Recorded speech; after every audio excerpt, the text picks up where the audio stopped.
নমস্কার বন্ধুরা। প্রচণ্ড ঠান্ডা ঠান্ডা হলে কি হবে, খেতে তো হবেই। তো আজকে আমি একটা অতি সাধারণ একটা রেসিপি নিয়ে আসছি, যদিও এটা শীতকালেই পাওয়া যায়। যেমন নতুন আলু, বলেই দিলাম নতুন আলুর একটা আমি আলুর দম করব একদম নিরামিষিতে। হ্যাঁ, তো সেটা আমি খুব সহজে করছি, কীভাবে অতি সহজে একদম টেস্টি হয় সেটাই আমি আজকে বন্ধুদের সাথে শেয়ার করতে চলেছি। তাহলে আসা যাক। এই যে বন্ধুরা, আমি এই প্লেটে খানিকটা আলু প্রেসার কুকারে সেদ্ধ করে নিয়েছি। আর এই যে খোসাগুলো ছাড়িয়ে নিচ্ছি।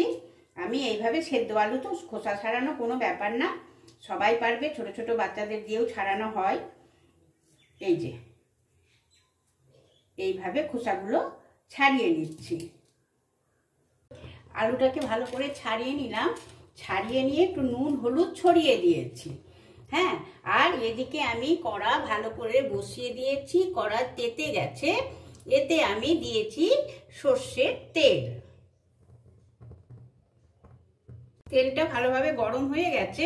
এবার আমি আলুটা ভালো করে ভেজে আর তুলে নেব, সুন্দর করে ভেজে নেব, ভেজে নিয়ে তুলে নেব। আলুটাতে একটু কালার করার জন্য সামান্য আমি একটু চিনি ছড়িয়ে দিলাম। চিনিতে না বেশ ভালো কালার আসে। আর দিচ্ছি আমি সামান্য পরিমাণ একটু লঙ্কা গুঁড়ো, এতে আলুটাতে বেশ ভালো ভাজার সময় সুন্দর একটা কালার আসবে। মটরশুঁটি খুব ভালো লাগে নতুন আলুর দমে, তাই আমি কটা মটরশুঁটি দিয়ে নিচ্ছি।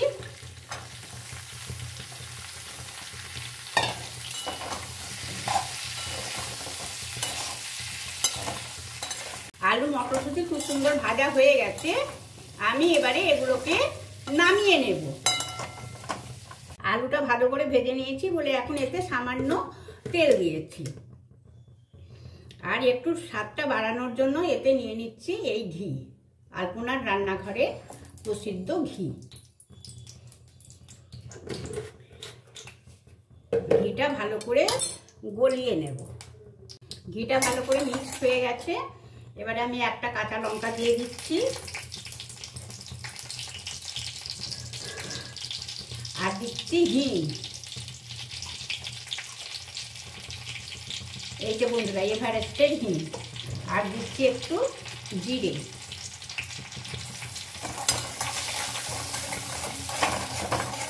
দারুণ একটা ঘিয়ের সাথে হিঙের সাথে অসাধারণ একটা সেন্ট হয়। এরপরে দিয়ে দিলাম একটু টমেটো।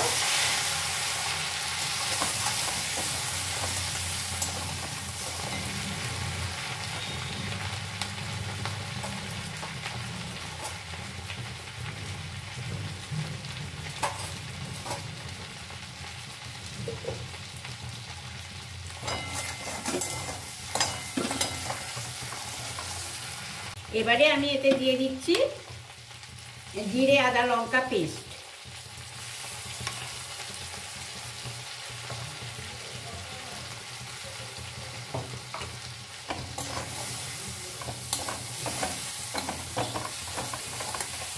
আর দিচ্ছি সামান্য ধনে গুঁড়ো।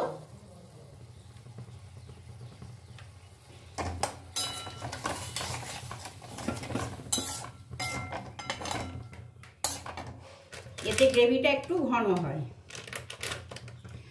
আর দেবো একটু লঙ্কা গুঁড়ো, ব্যাস সামান্য দিলাম লঙ্কা গুঁড়ো, কারণ আলুটা দিয়েছিলাম তো ভাজার সময়, বেশি দিলে ঝাল হয়ে যাবে।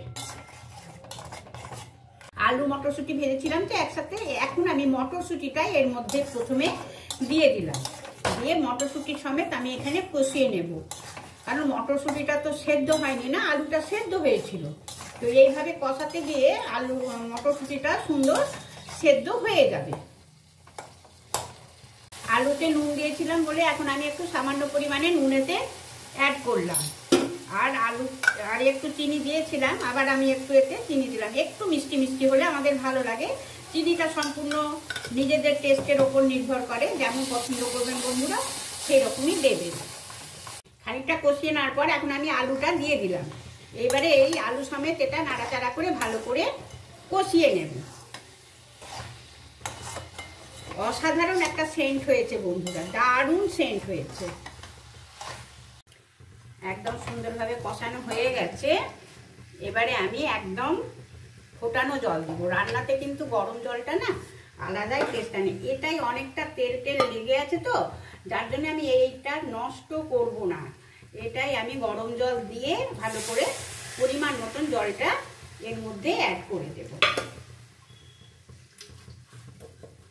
গরম জল দিলে এই তেলটা উঠে যায়, জায়গাটাও পরিষ্কার হয়ে যায়, আর আমার তেল মশলাটাও কাজে লেগে যায়।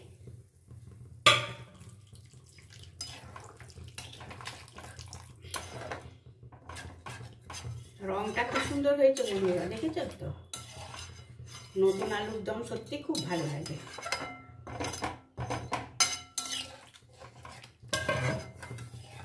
এবার থাকলাম শুধু একটু ফোটার অপেক্ষায়। এই যে বন্ধুরা একদম সুন্দরভাবে কমপ্লিট হয়ে গেল। হ্যাঁ, আমি এবারে গ্যাসটা অফ করে দিলাম। অফ করে দিয়ে আমি আরও একটা জিনিস দিচ্ছি, যে এটাতে না সেন্টটা খুব ভালো থাকে। আর একটু হিং ওপর থেকে ছড়িয়ে দিচ্ছি, বেশি না কিন্তু, তাহলে তেতো হয়ে যাবে। একদম সামান্য, শুধু সেন্টটা ঠিক থাকবে বলে। আর আমি দিয়ে দিচ্ছি আরও একটু সামান্য ঘি ওপর থেকে। এই যে ভালো করে নাড়াচাড়া করে নিয়ে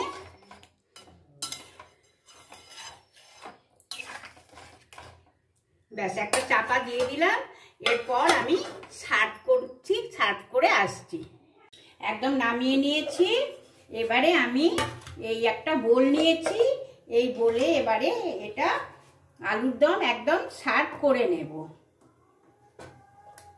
এই যে বন্ধুরা নতুন স্বাদে একদম সুন্দর নতুন আলুর দম হিং দিয়ে অসাধারণ স্বাদে হয়ে গেল।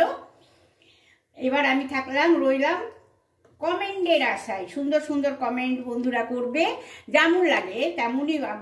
আমার রেসিপিটি কেমন লাগলো সেই কমেন্টের আশায় রইলাম। তাহলে নতুন বন্ধুরা প্লিজ চ্যানেলটি সাবস্ক্রাইব করে পাশে চলে আসার অনুরোধ রইল। আর পুরনো বন্ধুদের অসংখ্য ধন্যবাদ আমার পাশে থাকার জন্য।